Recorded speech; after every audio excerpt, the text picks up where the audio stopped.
परंतु जब अंधेरे में कुछ नहीं दिखा तो मुझे लगा कि नंदू भैया की आंख बनकर हमेशा उनके साथ रहूं। बहुत अच्छी बात है। नंदन की एक आंख में और दूसरी आंख मेरा बेटा शोभित। माँ, जब मैं आपके और शोभित भैया के पास होता हूँ तो मुझे बिल्कुल नहीं लगता कि मैं देख नहीं सकता। नंदन और शोभित दोनों मेरे प्यारे दुलारे बेटे हो। एक चंदा, दूसरा सूरज। चंदा और सूरज? लेकिन चंदा में तो... अरे बुद्धू, ये इसका कृष्ण पक्ष चल रहा है। कृष्ण पक्ष में चंदा सूरज के निकट रहता है। मेरे सूरज ने चंदा को अपनी बाहों में समेट लिया है।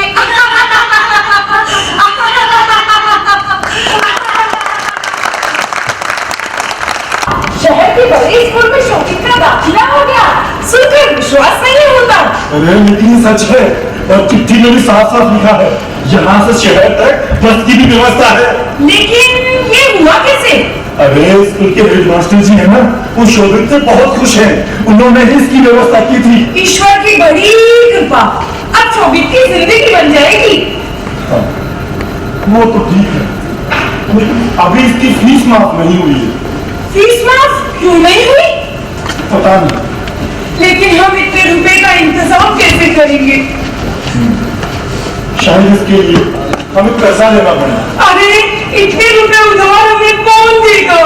अरे जीवन सिंह जी ने कहा है, रुपए पैसे की चिंता मत करना, वो दे देंगे। जीवन सिंह जी का पहले से हमारे मध्य इतना कर्जा है, और कर्जा ले लेंगे तो चुकाएंगे कैसे?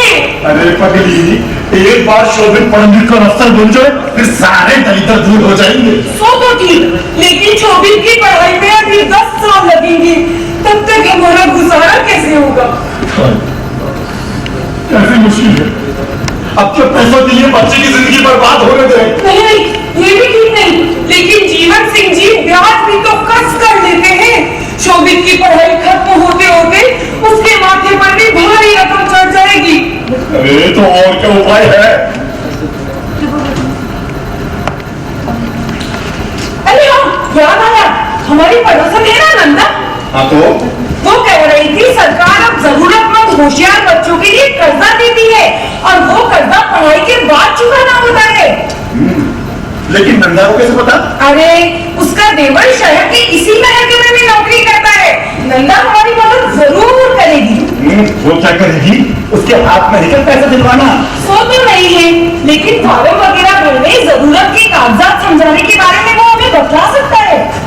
अच्छा, एक बात बताओ, इस काम के लिए उसे चाय पानी के पैसे चाहिए क्या? अरे नहीं नहीं, वो नंदा का देवर है, जीवन सिंह जी की तरह लालची और बेईमान नहीं। तुम जीवन सिंह जी को बेईमान समझती हो? बेईमान का मतलब वो आदमी जिसका कोई ईमान धर्म नहीं, बेईमान। उनका ईमान सिर्फ पैसा है। अरे सरकारी कामकाज का पहिया पैसों की धुरी पर ही चलता है। आपकी ये बात सरासर गलत है, मैं नहीं मानती। तुम्हारे मानने नहीं मानने से कोई फर्क नहीं पड़ता है। तुम्हें दुनियादारी नहीं आती ना, इसलिए ऐसी बातें कर रही हो। ऐसी दुनियादारी आप अपने पास ही रखिए, मैं अपने बच्चों पे इसकी छाया भी नहीं पड़ने दूंगी। तो बच्चों की जिंदगी बर्बाद करने का फैसला कर लिया है तुमने। मेरी बातों से उनकी जिंदगी सुधर जाएगी। मैं अपने बच्चों को अच्छे संस्कारों वाला बनाना चाहती हूँ। देख रहा हूँ आजकल तू हर बात मेरे खिलाफ बोलती है। मैं कहता हूँ पूरा हूँ, तुम कहती है पश्चिम। इस घर में तेरी जिंदगी बनी।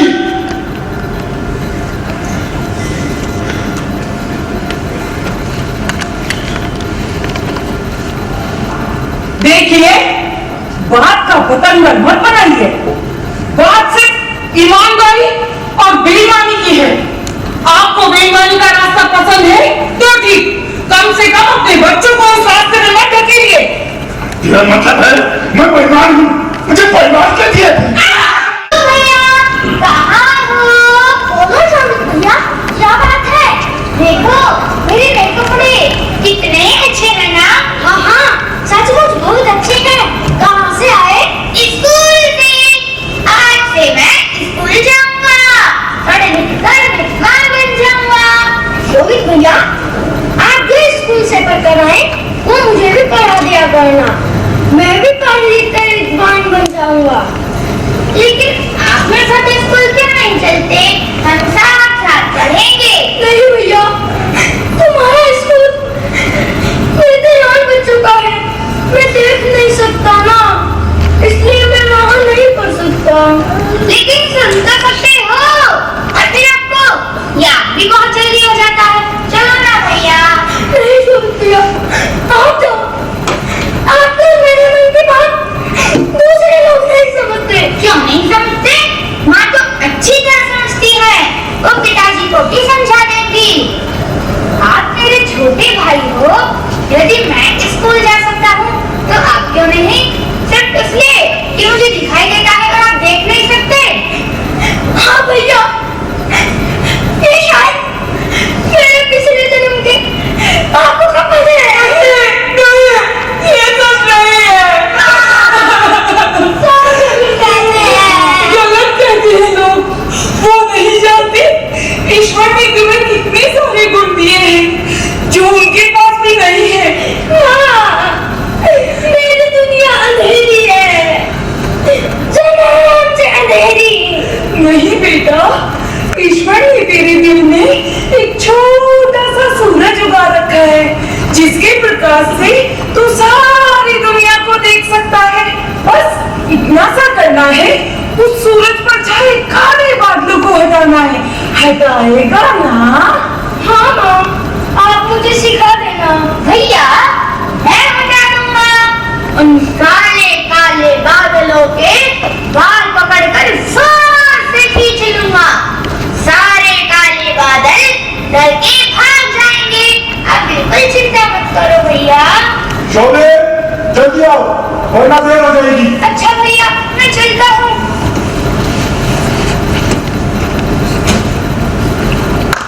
नंदू, आज से हम पढ़ाई करेंगे, तू पढ़ेगा ना? हाँ माँ। बोलो आ ई ऊ। ऐसे नहीं, मैं तुझे अलग तरीके से पढ़ाती हूँ।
हमने खाई, आम तोड़ के लाए, अनार भी हमने खाए, आम तोड़ के लाए।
जी आपके लिए एक बहुत अच्छी खुशखबरी लेके आया हूँ।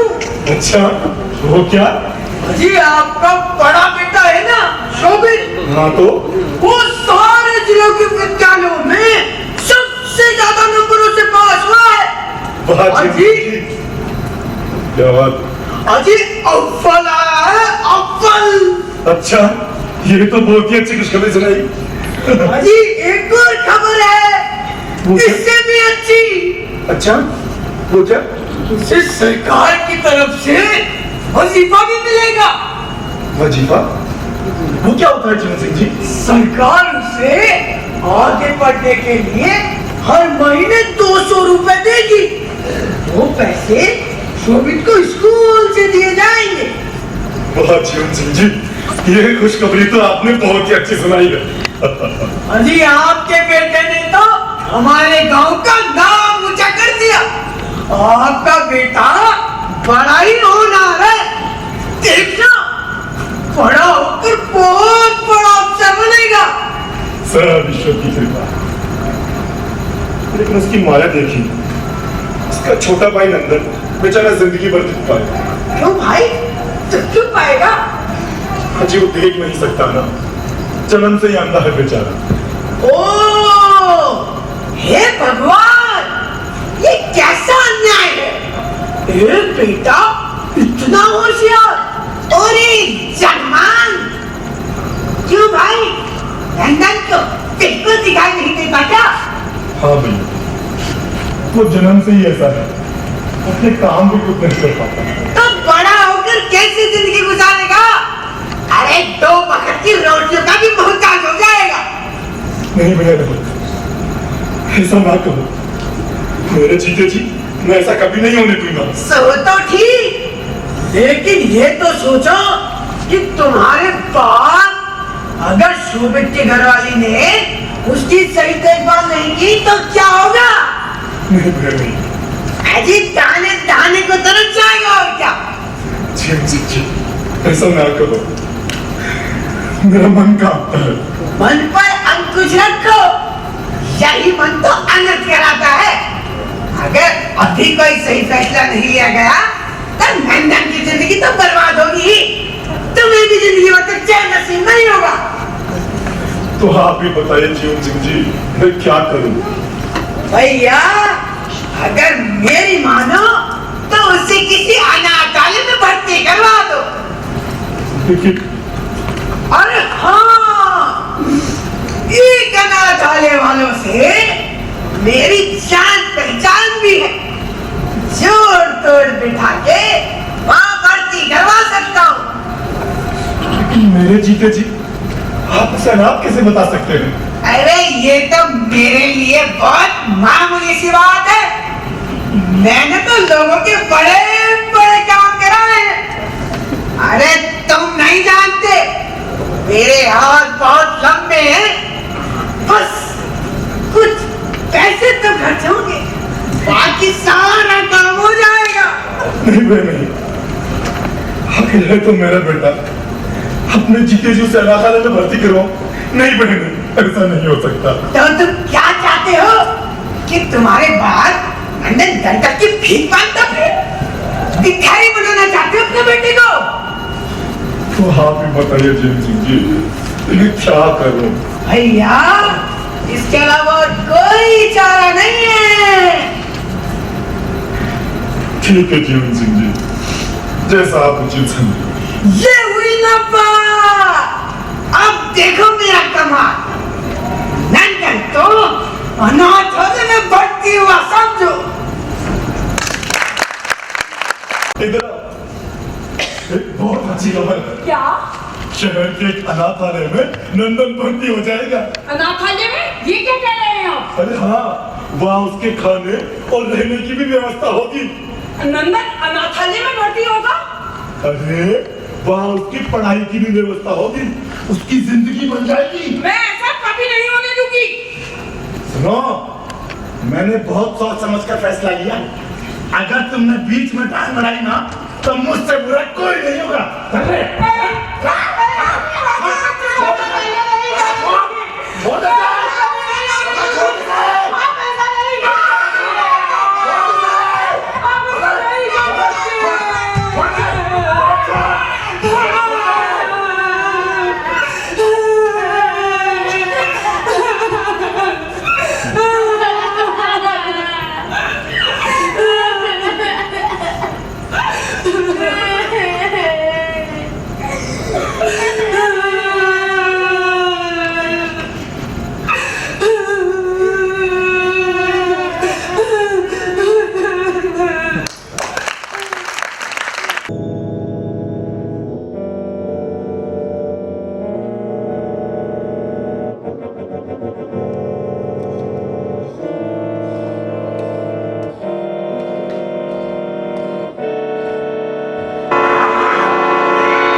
निकट संबंधी के बेटे की शादी, सबको जाना बहुत जरूरी, लेकिन नंदन रहा उपेक्षित, सोचा उसको घर में छोड़ें।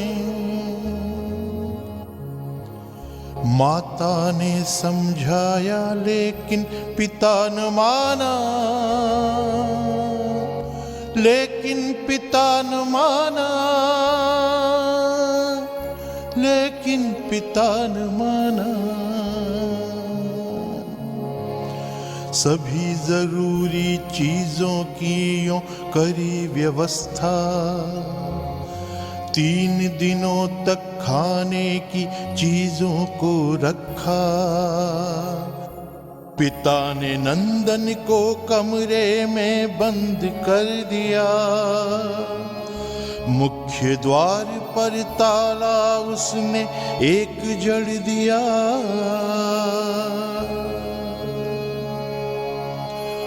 अपने ही घर में बंदी था नंदन,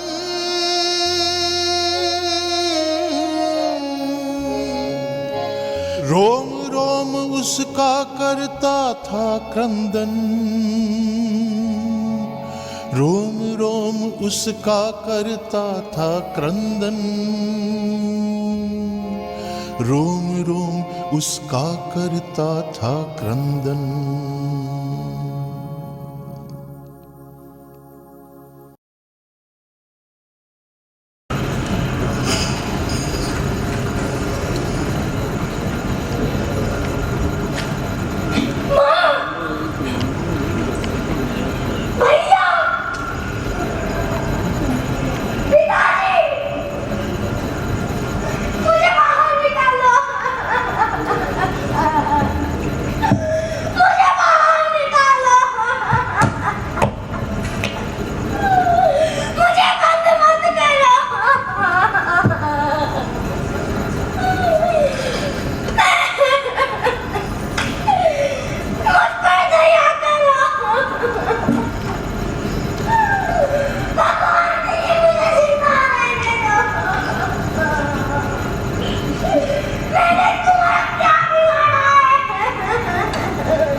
मारी बनी ने मारी लगी ने मारी बनी ने झूला दी जो बना के गजरा, मारी बनी ने झूला दी जो बना के गजरा।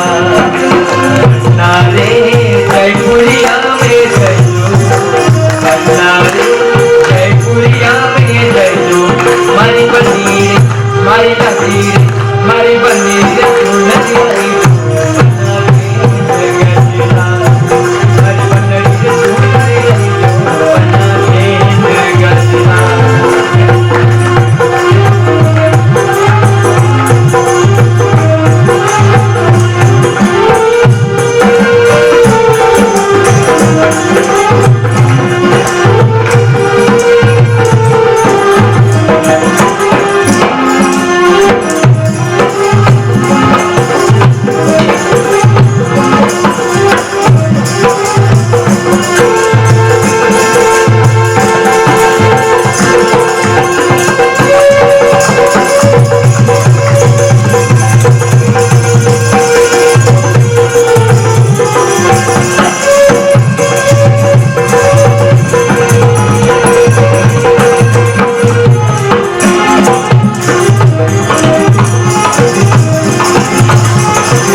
प्रभु जी मोरे अब गुण चित ना धरो, प्रभु जी मोरे अब गुण चित ना धरो। समदर्शी प्रभु नाम तिहारो, समदर्शी प्रभु नाम तिहारो। चाहो तो पार करो, चाहो तो पार करो। प्रभु जी मोरे अब गुण चित ना धरो। एक लोहा पूजा में, एक लोहा पूजा में राखत, एक घर बधिक परो। ये दुविधा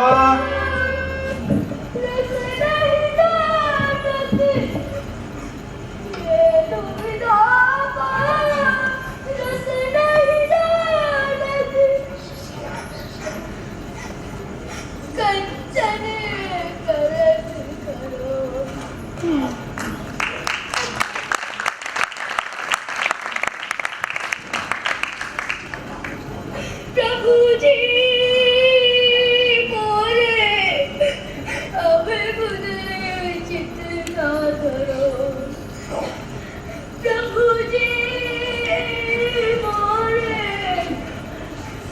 अब गुण चित ना धरो।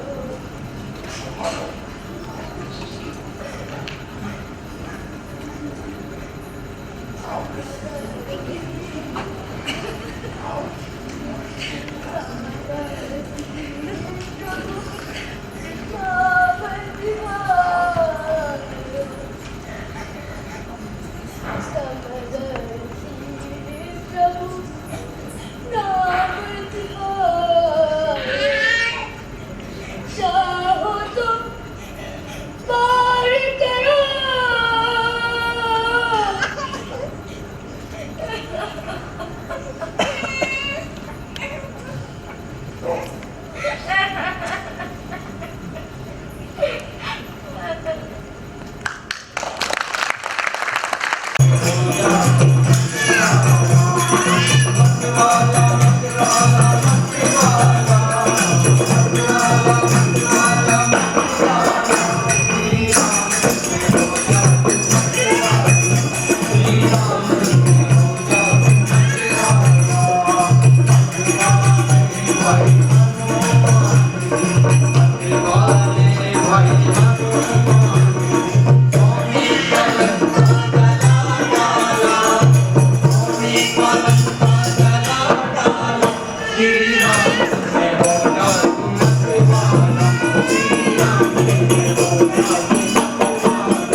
कलावंत है। ये बालक निश्चय ही बहुत बड़ा कलाकार बनेगा। पर इसको उचित प्रशिक्षण की जरूरत है। सुनो, ये विक्रम है। स्वामी जी, ये भोला शंकर जी का मकान है। लेकिन इसके ऊपर तो ताला लटका है। लगता है वे परिवार के साथ बाहर गए हुए। तो फिर इस घर से बालक की आवाज कैसे आनी? स्वामी जी, शायद ये भोला शंकर जी का छोटा बेटा जवान है बेचारा, इसलिए मैं उसे घर में बंद करके गए। बेचारा मत कहो उसे। प्रभु जी, उसमें दिव्य गुण है, वो दिव्यांग है। चितना धरो।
गए हुए थे? जी हाँ स्वामी जी, मेरे बड़े भाई की लड़की का विवाह था। सपरिवार गए थे? जी हाँ स्वामी जी। लेकिन आपके कमरे से एक आवाज आती थी, शायद आपका छोटा लगता है। अरे हाँ, नंदन है उसका नाम। क्या उसने कोई अनुचित काम किया? नहीं नहीं, उसका गला बड़ा ही मधुर है, अरे नहीं स्वामी जी, गला बहुत अच्छा है। अरे नहीं, उसको गाना वाना कुछ नहीं आता है। आपने किसी और का गाना सुना होगा। क्या वो घर पर है? हाँ स्वामी जी, अभी बुलाता हूँ। नंदन, जी पिताजी। इधर आओ बेटा। इस स्वामी जी प्रणाम करो इन्हें। प्रणाम करता हूँ। यशस्वी बनो बेटा। तुमने संगीत किससे सीखा? मैंने किसी से भी नहीं, लेकिन गाना इसे बहुत अच्छा लगता है। ओह, आश्चर्य है। तुम ही गाते हो ना वो भजन, प्रभु मोरे अब वंचित ना धरो। जी हाँ, लेकिन नंदन, ईश्वर ने तुम्हें ऐसी प्रतिभा दी है जो सामान्य मनुष्य में नहीं होती। पिछले कुछ दिनों से प्रातःकाल और संध्याकाल मैं तुम्हारा भजन सुनता आ रहा हूँ। बोलो शंकर जी। जी प्रभु, आदेश करें। क्या आप इसे मेरे पास भेजने की कृपा करेंगे? क्यों नहीं स्वामी, अगर ये जाना चाहे तो मुझे खुशी होगी। स्वामी जी, इसे अगर आपके चरणों में शरण मिले तो इसका जीवन सफल हो जाएगा। मेरा निवेदन है, आप इसे अवश्य शिक्षा दो। बेटा नंदन, रोजाना आरती के समय सुबह और शाम तुम मेरे पास आया करो। तुम जन्मजात कलाकार हो, बस थोड़े से अभ्यास की जरूरत है। आओगे ना? जरूर आऊंगा। आप इतने प्यार से बुला रहे हैं तो क्यों नहीं आऊंगा। क्या मैं अपने साथ अपने भैया को भी ला सकता हूँ? हाँ, क्यों नहीं, वो तुम्हारी सहायता करेगा। बोला शंकर जी। जी स्वामी। आज से आपके बेटे नंदन की सारी जिम्मेदारी मैं उठाना चाहता हूँ। आपको कोई आपत्ति तो नहीं? नहीं नहीं स्वामी जी, मुझे कोई आपत्ति नहीं है। स्वामी जी, आपने मेरे नंदन को नया जीवन दिया है। आज से नंदन आपका हुआ। देवी, ईश्वर आपका कल्याण करे।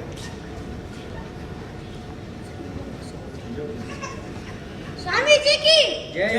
स्वामी जी की जय। स्वामी जी की जय।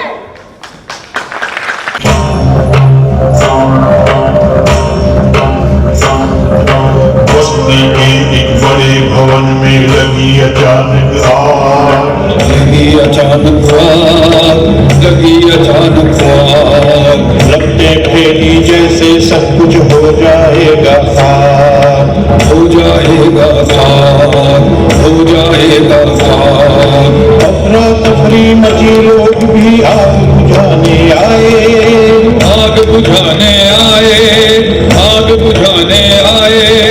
जीवन सिंह के घर को लगते लील रही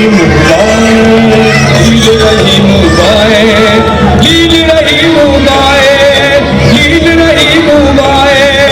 चीख पुकार लगी अंदर से, कोई हमें बचाए।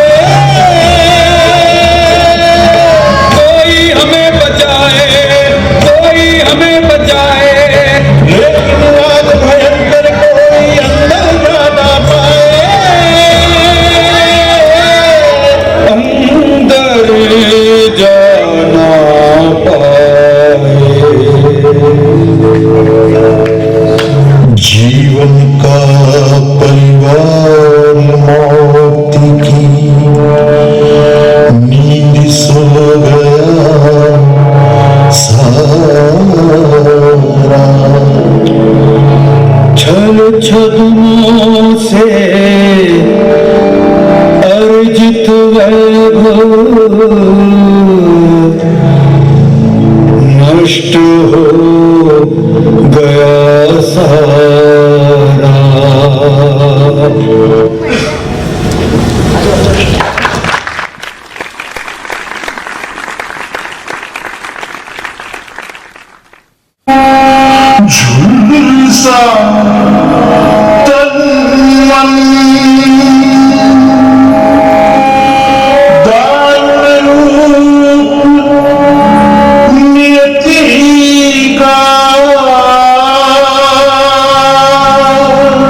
अंधा है क्या?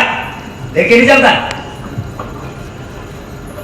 हाँ भैया, माफ करना, मैं देख नहीं सकता। यहाँ क्यों खड़े हो? रोटी की तलाश में। अच्छा, तो अंधे भिखारी हो? हाँ भैया, 2 दिन से कुछ नहीं खाया। मंजूर, हाँ भैया। जरा इधर आओ तो। अरे ये अंधे बाबा है, इन्हें कुछ खाने को दो। आ जाओ। अरे धीरज सुन तो। हाँ। जरा ये अंधे बाबा है, इनको कुछ खाने को दे दे।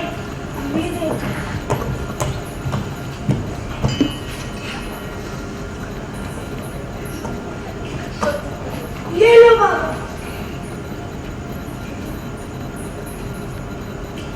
जी, अरे ये क्या? ये तो पत्थर है।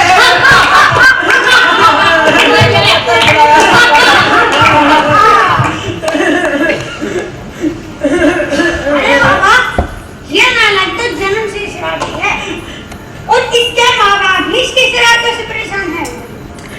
रुको, मैं आपके लिए हलवा लाता हूँ।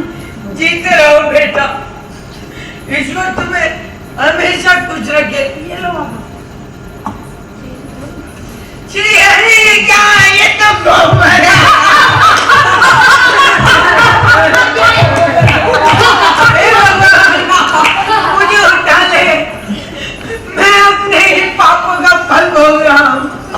हे भगवान, मुझे उठा ले भगवान।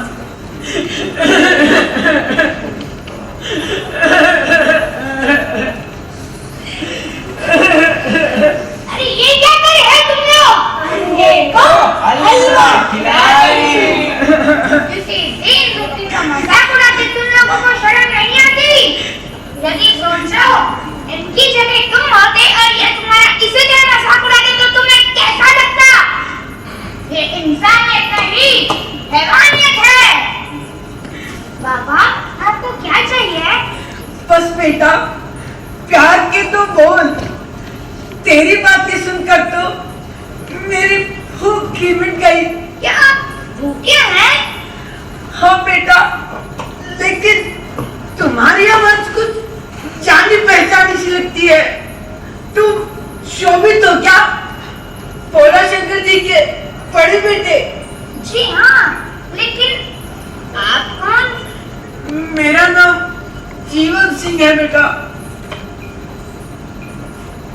ओह, याद आया। लेकिन आप यहाँ इन हालात में कैसे? ये बहुत लंबी कहानी है बेटा। संक्षिप्त में इतना ही कि मेरा सब कुछ आग में जलकर भस्म हो गया। मेरी पत्नी, बच्चे, धन दौलत कुछ नहीं रहा। किसी तरह मैं बच गया, लेकिन मैं देख नहीं सकता। रोइए मत जीवन काका, मैं आपके लिए क्या कर सकता हूँ? बेटा, मैं 2 दिन से भूखा हूँ। अगर एक रोटी मिल जाए तो। हाँ जी, क्यों नहीं? ये लीजिए 10 रुपए हैं। मैं अभी एक परीक्षा देने जा रहा हूँ। लौट के आऊंगा तो आपको अपने साथ गाँव ले चलूंगा। नहीं मिलेगा मुझे। जीते रहो बेटा, ईश्वर तुम्हारी सारी मनोकामनाएं पूरी करे। ये ना जीवन काका, आप हमारे बड़े हैं। मुझे है आपकी सेवा करना हमारा फर्ज है।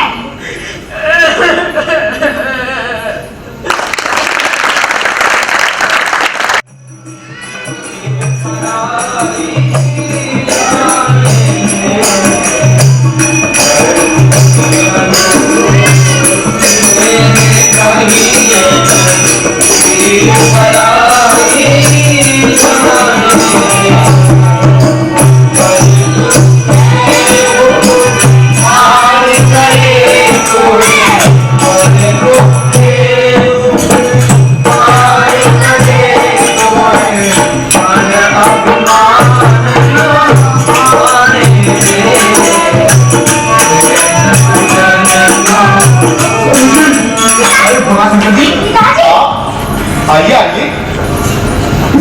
कैसे जी स्वामी जी? अपने जन्मान बच्चे के साथ क्यों रहना है? आपके देश में जाके छोड़ दी स्वामी जी। बोला सुंदर जी, यदि कोई व्यक्ति अपने पापों का प्रायश्चित कर लेता है तो उसका पाप पुण्य में बदल जाता है। आप अपने बेटे से क्षमा मांगिए, यही उचित होगा और न्याय संगत भी। बेटा नंदन, मुझे माफ कर दो बेटा। तुम 7 वर्ष तुम पे कौन अन्याय किया? मुझे अपने किए भी पछतावा है बेटा। नहीं पिताजी, आपके प्यार के अभाव में माँ और शोभित भैया ने भरपूर प्यार देकर उसे पूरा कर दिया है। मेरा एक निवेदन है बोलो बेटा। कि अपने जीवन में किसी दीनहीन या विकलांग से नफरत न कीजिए, उसे प्यार दीजिए। यशस्वी हो बेटा नंदन, तुमने मेरी मन की बात कह दी। यही तो है ईश्वर की सच्ची पूजा। वैष्णव जन